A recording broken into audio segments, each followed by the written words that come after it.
Hi friends, Living Fit with Laura on this beautiful day. Grab your coffee, get up, show up, never give up. Let's say the prayer with me. Is the day my Lord has made.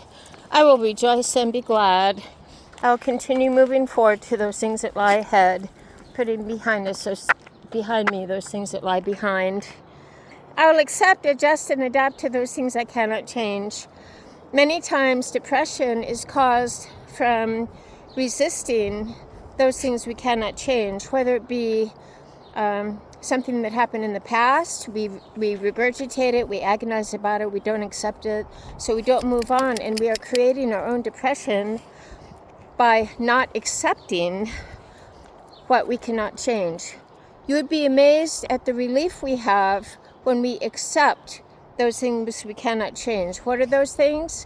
The way people act, many circumstances behind the scenes in the job scene when there's office politics.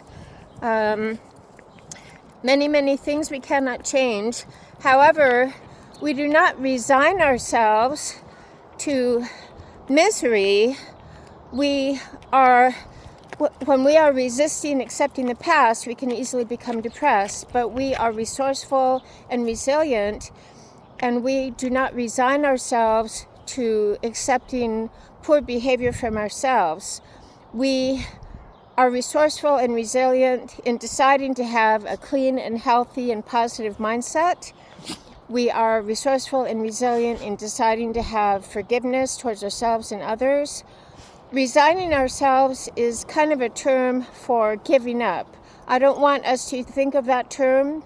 We instead think of the terms resilient and resourceful.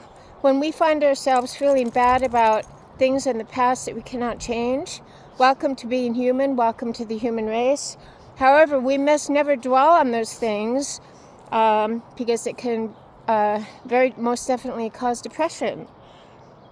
When we have a health scare or a health diagnosis, like I have, I accept and adapt my health diagnoses, and I adapt my exercise to respect what I still can do, and I don't agonize about what I cannot do. On this beautiful day, we accept, adjust, and adapt to those things that we cannot change.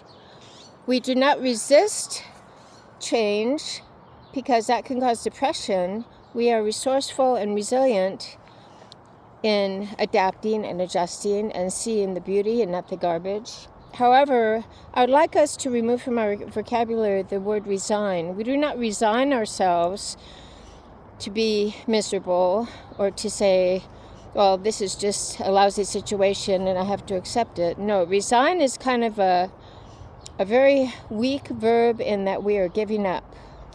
If we have a very difficult coworker, I've had many of them as a chemist.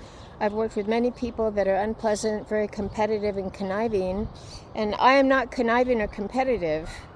I focus on the job, and so it always surprised me and took me off guard when I would encounter situations where I am being undermined. For example, one time a woman locked me out of the lab. Another time she threw away my lab notebook. I was also experienced a coworker moving the gravimetric scale and hiding it in her office so that I could not do the biohazard weight audit and things like that, where you are undermined and you are interacting with conniving people. You cannot argue against that. You have to land on your feet and adjust and just go about your business. But we do not resign ourselves to accepting that kind of an environment. We either find another job or we decide to ignore that behavior and work around it. We cannot argue with crazy. Very often if we try to negotiate or communicate with crazy, that kind of crazy, then we will find ourselves in a deeper muck of quicksand. So again, we do not resign ourselves to accept poor behavior from others. If it is in the workplace, we ignore it, we stand on our guard and we get another job. we realize that we cannot control people.